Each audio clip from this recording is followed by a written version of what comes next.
Hi guys, it's Charles Norman here with you again from the athleticscholarshipacademy.com website, and I've just been doing some expos in different states with the National College Resources Foundation, the people that I collaborated with to create the athleticscholarshipacademy.com website. And I was able to speak live and show the website and what the value of it was. And I got a lot of questions in the question and answers. And inside the Athletic Scholarship Academy, I talk a little bit about strategy, that you're trying to find a school for you, because I always believe in the right fit. It's so important to me that the school fits, the program that you're going to try to go into, the style they play, all of that fits. But those are things so that your child is happy where they're going to be. If your kid's not going to be happy, I don't care how great the school is, I don't care how great the program is, how much status it has on the national stage, blah, blah, blah. All of that stuff goes out the window if you got an unhappy kid for 4 years. I mean, I just don't understand how a parent would think that's a good idea regardless. It's just not. Your kid's happiness is going to mean that much more for their success as a student athlete.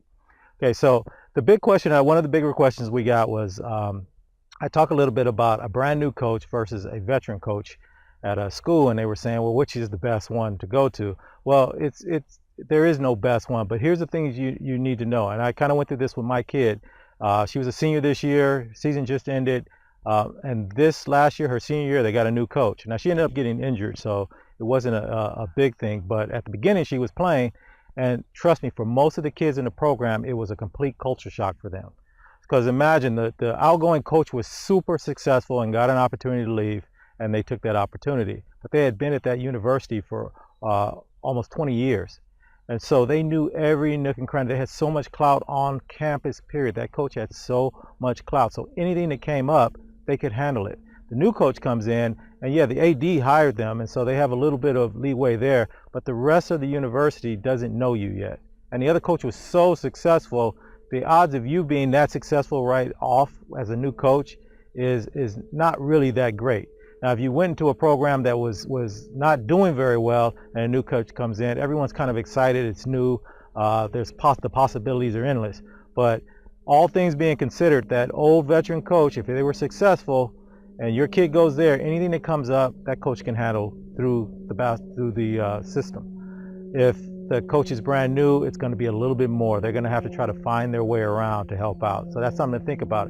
But on the other hand, if that coach is a veteran, they've been there forever, there's nothing you can do if they don't like your kid, or if they're not letting your kid play, or if things aren't going well, or if they have a style and when they brought your kid in, that your kid wasn't going to play. You know, a lot of times the coaches will bring in certain players just to be good practice players against the players that they want to play. They had no intention of ever playing that kid, and they don't tell you that, but they will say, you know, hey, as long as they work hard enough, I'm going to put or they'll say something like, I'm going to put my best players on the court or field.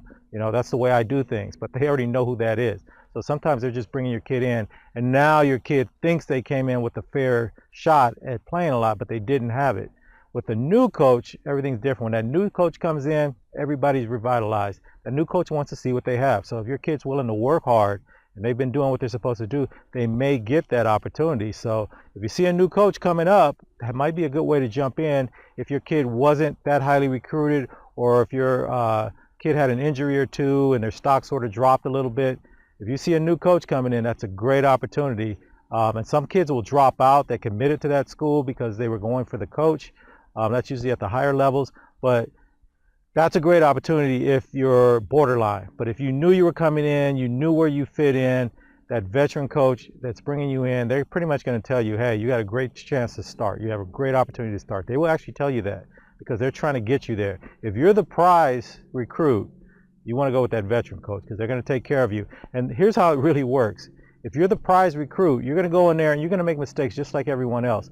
But that coach, because they want you to be successful, is going to give you the benefit of the doubt. They're going to let you make a lot more mistakes than that kid that came in at the tail end. They sort of kind of wanted, but they actually think next year they're going to replace. Or you were the kid that they didn't get the kid they wanted, so you were like number 3 or 4 on the list instead of 1 or 2 on the list.